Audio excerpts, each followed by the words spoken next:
est-ce que vous pouvez nous présenter votre entreprise? C'est avec plaisir que je vous accueille dans mon entreprise. Alors, la scierie Poncin, dont je fais partie de la 3e génération. Je suis associé avec mon frère Denis, j'ai qu'un frère. On a 15 mois d'écart d'ailleurs pour la petite histoire. Nous avons fait l'école du bois de Mouchard. Donc c'était une école renommée pour la filière bois. Du moins pour les scieurs, puisque au jour d'aujourd'hui, l'école de Mouchard ne forme plus de scieurs, malheureusement. Encore un métier en voie de disparition. Faire un petit peu l'historique sur l'entreprise. Donc à l'origine, mon grand-père Charon. Donc Charon, il avait sa petite scie à ruban qui lui permettait d'éviter son bois pour faire les roues de char. Je ne sais pas si ça vous parle, les roues à bandage, tout ça, c'est les vieux chars à bois. Et puis ensuite, sur les années 60, mon papa a repris la partie scierie. Donc je ne vais pas refaire tout l'historique, ça serait un peu trop long. Et en 95, mon frère et moi, nous sommes associés pour développer la scierie familiale. Voilà. Et nous sommes aujourd'hui 12 personnes à travailler dans l'entreprise. Je dirais, ce ne sont pas tous des scieurs, on a un peu toute profession dans la scierie. Ça va de la secrétaire comptable, ça va aux techniciens qui ont fait l'école du bois de Cormaranche en termes de formation de scieurs, affûteurs, caristes, on a un chauffeur, de la maintenance. Donc on a un peu toute profession, tout métier au sein d'une même entreprise. C'est ce qui fait d'ailleurs un peu l'attraction de ce métier. Bien sûr. Donc là, on est dans quelle partie de votre entreprise? Alors là, on vient de passer à côté de ce qu'on appelle le parc agrumes. D'accord. Donc nous sommes une scierie de résineux, essentiellement. Donc résineux ne veut pas dire une seule essence de bois, c'est du sapin épicéa, une grande majorité provenance du massif jurassien. Et puis du douglas, du pin, du mélèze, la scierie de service. Pour autant, on scie un petit peu de feuillus, de chêne pour un voisin. Mais en règle générale, je dis bien en règle générale, les scieries sont spécialisées ou résineux ou feuillus. Même si les techniques de sciage sont assez proches les unes des autres, il faut des lames de scie différentes, des machines d'une conception un petit peu différente. Le feuillu est plutôt court et de gros diamètre, et le résineux est plutôt de petit diamètre et de grande section. D'accord. Voilà. Donc une fois que tout le bois est déposé ici, quel parcours il fait jusqu'à la vente? Alors, quel parcours il fait? Ça démarre de la forêt. Donc la forêt, il y a les bûcherons ou des abatteuses. Comme vous avez pu voir quand on a démarré le reportage, si je puis dire, on a reçu des bois qui se déchargeaient de la longueur et des bois qui étaient billonnés en forêt. Donc il faut savoir qu'on a de plus en plus de bois qui sont façonnés en forêt parce qu'elles sont faites par des abatteuses et non plus par des bûcherons. L'avantage de la technique de la batteuse, ça permet de billonner en fonction des commandes en forêt. Donc suite à ça, le bois est emmené dans le Voilà, alors après, je ne sais pas, là ce qu'on appelle le chariot de tronçonnage. Donc l'opérateur, en fonction de ses listes de commandes, va tirer la quintessence des bois qui sont sur son parc agrumes en termes de diamètre, de qualité, de longueur. Et avec, donc là il est aidé d'ordinateurs, de scanners, de choses comme ça. Et avec cet appareil, il va alimenter la chaîne de production. Avant d'être produit, on va écorcer l'arbre. Parce que les arbres arrivent par camion avec de l'écorce. Donc pourquoi on enlève l'écorce? Essentiellement parce que pour enlever les impuretés de l'arbre lors de l'exploitation, il peut y avoir de la terre, des cailloux. Et pour ne pas abîmer les lames de scie au niveau de la production de la ligne de sciage, on écorce les bois. Voilà. Donc votre entreprise a été certifiée avec le label PEFC. Est-ce que vous pouvez nous expliquer en quoi consiste ce label, ce qu'il vous apporte? Alors déjà, concernant c'est un engagement de l'entreprise, ce n'est pas une obligation PEFC. C'est l'objectif, c'est d'exploiter des bois provenant de forêts gérées durablement. Donc PEFC, ce sont 4 mots anglais que je ne vais même pas essayer de vous expliquer, mais c'est tout simplement traduit en français, c'est un plan européen de forêt certifié. Pour faire simple, un arbre abattu, un arbre planté. c'est une façon d'exprimer le logo PEFC. On entend de plus en plus parler du Douglas. Est-ce Oui. que vous pouvez nous expliquer d'où vient ce bois, quelle est son histoire?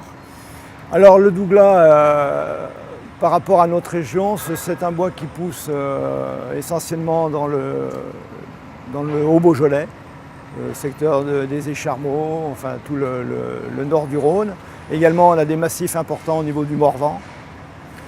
L'intérêt du Douglas, c'est un bois qui est son bois de cœur, parce qu'il faut savoir que dans le Douglas, on a un aubier, bois blanc, et du bois de cœur. Et le bois de cœur, il est naturellement classé 3. C'est-à-dire que ça lui met une importance par le fait qu'il peut être utilisé en extérieur sans traitement. Voilà. Donc ce bois est plutôt présent en France. Est-ce qu'il est présent dans d'autres pays européens ou Ah oui, il est présent dans d'autres pays européens, mais on a les grosses proportions de plantations de Douglas sont quand même essentiellement en France au niveau de l'Europe. Après, on en a évidemment aux États-Unis ou des choses comme ça où il y a du Douglas. C'est un bois qui a été implanté en France il y a déjà peut-être une centaine d'années, je ne sais pas exactement, et je ne veux pas trop me prononcer sur ces chiffres-là. Mais oui, il existe ailleurs qu'en France, bien évidemment. Et dans quoi ce bois, le Douglas, en quoi il peut s'inscrire dans une démarche éco-durable? Il peut s'inscrire dans une démarche éco-durable, c'est que pour l'utiliser en extérieur, il n'a pas besoin d'être traité. Quand on supprime la partie bois blanc hors aubier, il est naturellement classe 3 comme je le disais tout à l'heure, donc il peut être utilisé sans traitement. Donc par exemple, pour le projet Mon Coin de Nature, il sera utilisé sans traitement. C'est l'intérêt. D'accord. C'est l'intérêt. Donc dans le processus, quand Scier. avant de vendre, quand vous sciez Ouais. le bois, avant de le vendre, vous passez par une phase d'étuvage. Quel en est l'intérêt? Alors, on ne passe pas forcément par une phase d'étuvage. Il D'accord. peut y avoir une demande du client. D'accord. Donc nous avons installé un séchoir sous vide depuis 4 ou 5 ans. Et l'intérêt d'étuver le bois, c'est qu'on va stabiliser le bois. C'est-à-dire qu'on va le descendre. Quand on le scie, il est à entre 50 voire 60-70% d'humidité. Et pour l'utiliser dans de bonnes conditions, on a intérêt à le sécher pour qu'il ait moins de déformation après usinage.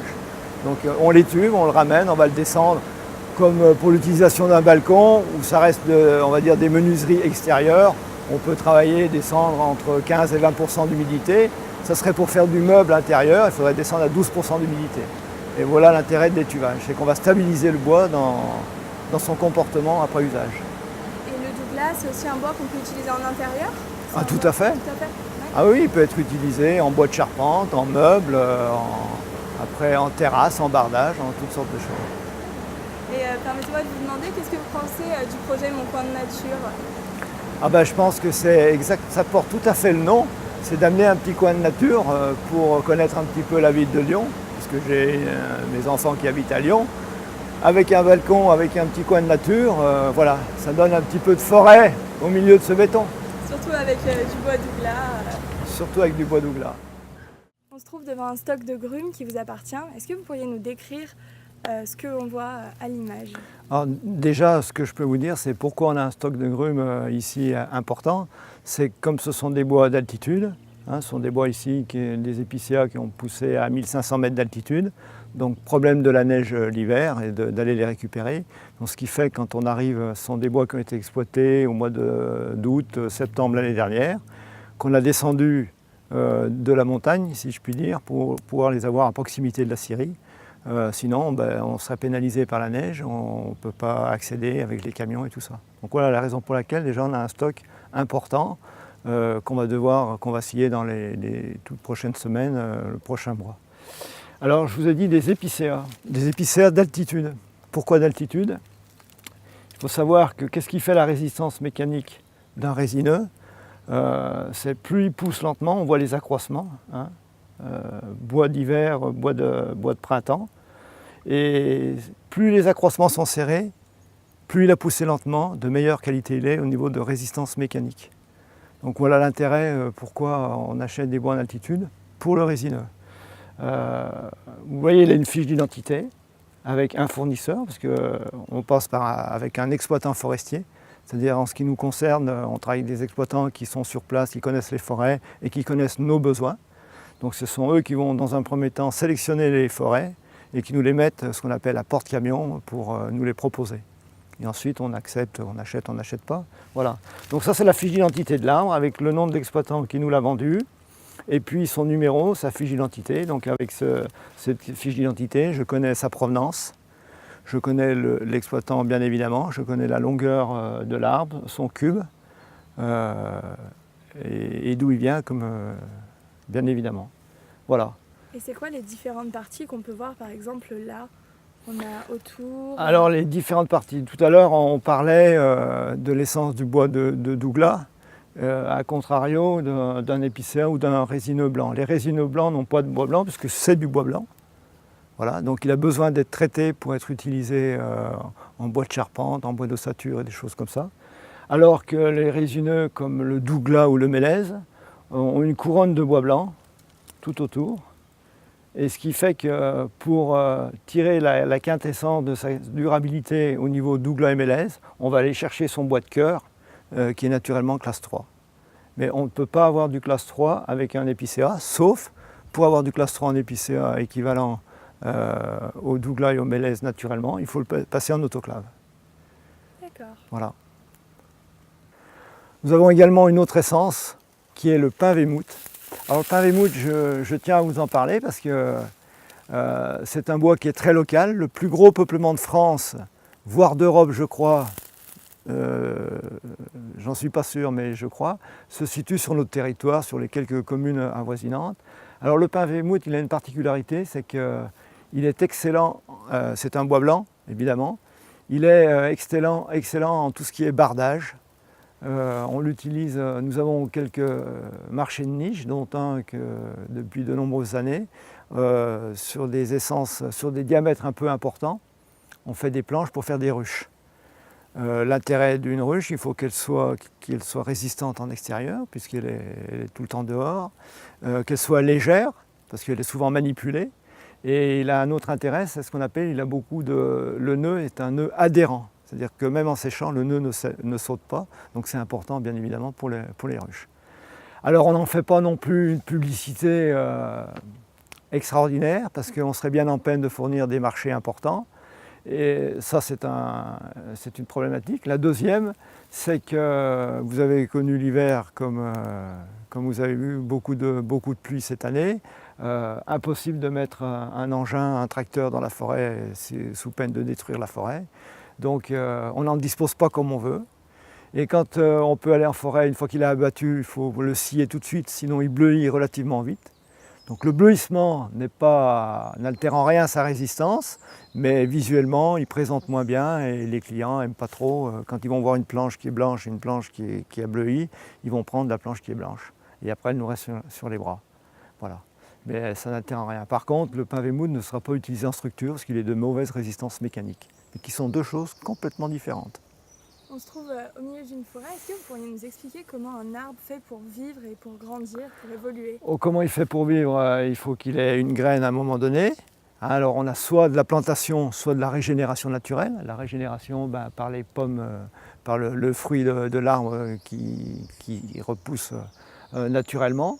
Et ensuite il lui faut du soleil, de l'eau. Et après on a une partie de printemps où il pousse, une partie d'hiver, ce qui fait que quand on regarde les accroissements d'un arbre, on a les cernes, et en fonction de la distance des cernes, c'est l'équivalent d'une année, bois de printemps, bois d'hiver, et le bois de printemps c'est la partie blanche, et le bois d'hiver, où le bois, on va dire, se stabilise, ne bouge pas, c'est la partie plus foncée, ce qu'on appelle les cernes.